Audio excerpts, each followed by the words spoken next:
What are the 5 reasons that you won't give up when life catches you on the blind side?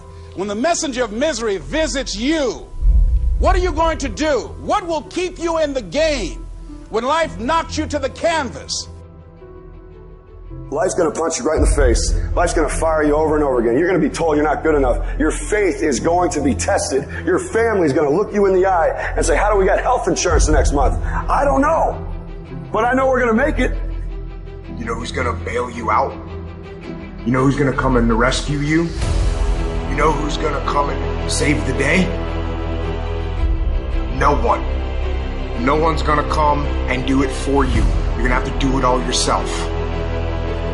See, the Buster Douglas that fought in the last fight was not the Buster Douglas that fought Mike Tyson. See, the Buster Douglas that got knocked down while fighting Mike Tyson had gotten out of an alcohol recovery center. His mother had died. His wife was ill with a terminal illness. He was considered a nothing, a bum. So when he got knocked down, Buster Douglas had a reason to get back up because he said, I'm dedicating this fight to the memory of my mama. Life is hard, man. That's what it's about. Life is a challenge.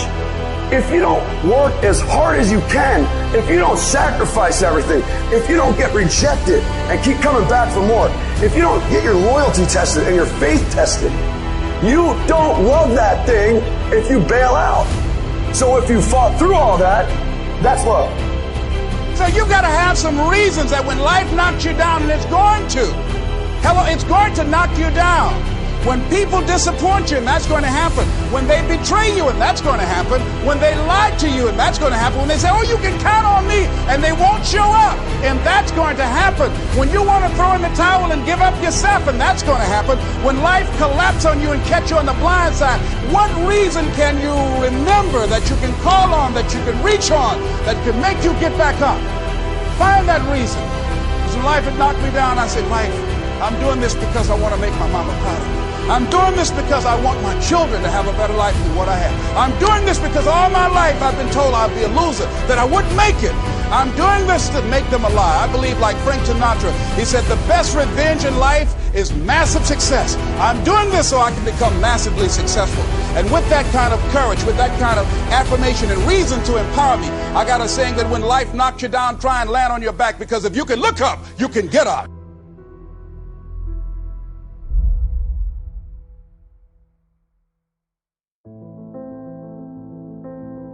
You don't have to be grim, but you do have to be serious. Hey, everybody hopes things will get better, but remember, the future does not get better by hope. It gets better by plan.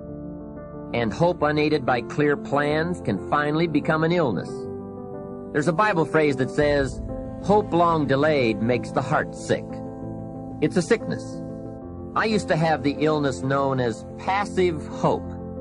It's bad. And there's one that is even worse, and that is called happy hope.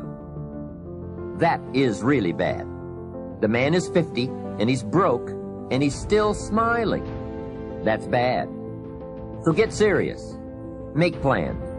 Put them on paper. My suggestion from experience. There's a phrase from the Bible that goes, without dreams and vision, we perish. How true. Humans have this unique ability to aspire, to dream, to go for something, to become something. Without that, life is not life. We must have dreams and never give up on our dreams. I'd like to share a few ways your use of time are affected by or influence the achievement of your goals. Have you ever thought that without some very clear written goals, you never even need to consider managing your time? Time essentials come from objectives well defined. Time can't be critical if objectives aren't defined. Now you might be one of those uniquely fortunate individuals who can keep all their objectives and purposes clearly defined in their minds and operate from that. But I wouldn't take the chance. Write your goals down and set careful priorities. Sometimes priorities are determined by the season. For a farmer in springtime, the season dictates his most important activities. During the spring, a farmer must work around the clock, burn the midnight oil, and keep the equipment running because he has only this small window of time for the planting of his crops. One of the difficulties of living in an industrialized society is the losing of the sense of seasons. When to pour it on, when to ease back, when to take advantage. It's easy to keep going from 9 to 5, year in and year out, and lose a natural sense of priorities and appropriate time. Don't let one year just blend into the next. Keep an eye on your own seasons, lest you lose track of values and substance. Part of setting priorities is learning to separate major activities from minor activities. This is a whole skill in itself, but once you have learned it, it will pay dividends you won't believe. So learn to put everything on your mental scales to be carefully weighed before you spend time or money. Of your sanity is socially distributed. And what I mean by that is, well, let's say that you know how to behave. You're well socialized. You can play with others. Now, I said already in this conversation, if you didn't learn to play with others between the time you were 2 and 4, you will never learn. And psychologists have beat their heads against the wall trying to rehabilitate antisocial children. They can't do it after the age of 4. Is that because areas of the brain just don't develop? Well, it seems to be partly because the kids fall farther and farther behind. So let's say you make the leap from egocentric dependence on your mother at 2 and 3 to immersion in a peer group. Well, then you pick peers that are at your same developmental level, and you chase each other up the developmental ladder. And the longer you're out of that, the farther you fall behind. And so, kids, 5-year-old kids might come across another 5-year-old kid who tends to cry too much if they don't get their way. And they'll say, we don't want to play with the baby.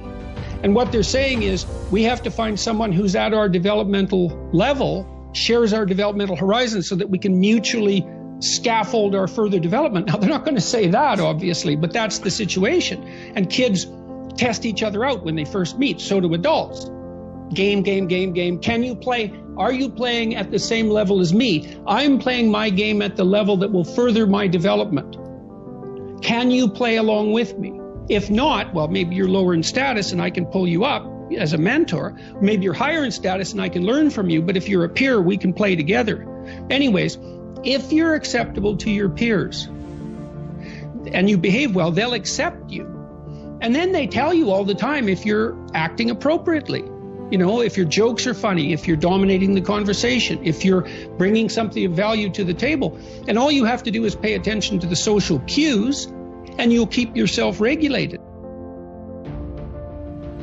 And at the end of the day, you're going to get what you focus on. They're both true. This is both the most amazing time that's ever happened, ever in recorded history. And yet real things that are terrifying are also happening. But where you put your energy, where you put your attention, where you put your focus, is going to determine what you see. And that is the most fascinating and the most important thing you have to understand about the way that your mind works. You get what you focus on. If you focus on the things that are bad, they will become real. They will become exaggerated. They will begin to monopolize your thoughts. You'll see them everywhere. It's called the reticular activating system. Your mind is literally designed to pay attention to the things that you notice. Once you notice a certain car, you see it everywhere. Once you notice a certain dog, you see it everywhere. Once you hear a certain name for the first time, suddenly you realize that name has been all around you this entire time. But now that you're focusing on it, now that you're looking for it, it is everywhere. So whatever you look for, it's going to be everywhere. If you look for the negative, it'll be there. But if you look for the positive, it will overwhelm you. When you manage something, you do so to keep it going. Well, you don't need to keep time going. You don't even need to watch it. You can be completely unaware of it. You can go to sleep. Doesn't matter. Time just continually moves. Doesn't need you. It doesn't need me. It just keeps moving. We don't need to do time management because there's nothing to manage. It's automatic. It continually moves. What we need to do is priority management. With the time that is continually slipping away from us, we need to manage our priorities to maximize the time we have. So don't manage your time, maximize your time. How? By doing the things that are the most important to do at that moment. Make every day your masterpiece.